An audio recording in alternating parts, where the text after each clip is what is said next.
3.2 চ্যাপ্টারে অনুশীলনী 3.2 15 নম্বর অঙ্ক 2x - 2 ডিভাইডেড x ইকুয়াল 3 হলে দেখাও যে 8 × x³ - 1 / x³ ইকুয়াল 63। এই জন্য আমরা কি করব, দেওয়া আছে বলে লিখব, দেওয়া আছে 2x - 2 ডিভাইডেড x ইকুয়াল 3। এখন আমাদের লেফট হ্যান্ড সাইড থেকে 63 হবে কিনা প্রমাণ করতে হবে, মানে দেখাতে হবে। এই জন্য আমরা লেফট হ্যান্ড সাইডটা আগে উঠাবো। লেফট হ্যান্ড সাইডে আছে 8x³ - 1 / x³ এটা।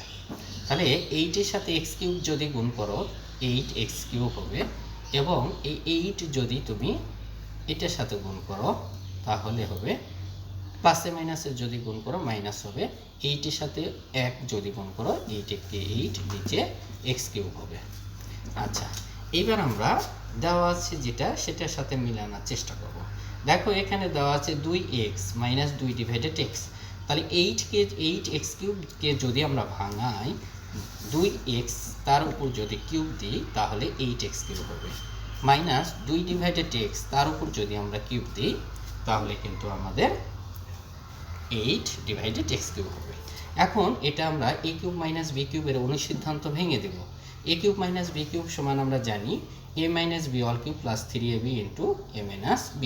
ওটার মতো যদি এটা ভেঙে দিই তাহলে 2x - 2 divided x all cube plus 3, a মানে আমরা ধরছি 2x, b মানে আমরা ধরছি 2 divided x into a - b মানে 2x - b মানে 2 ডিভাইডেড x।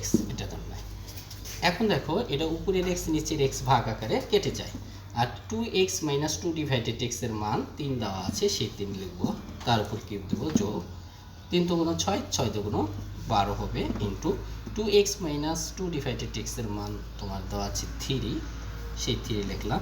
3 এর উপর যদি কিউব দাও 27 হবে, 3টা 3 গুণ করলে 27 হয়, যোগ 3 × 36 হবে। 36 আর 27 যদি তুমি যোগ করো তাহলে হবে 63। অতএব left hand side equal right hand side, এটা আমাদের যেহেতু দেখাতে বলেছে তাই 6 দিলাম। ধন্যবাদ।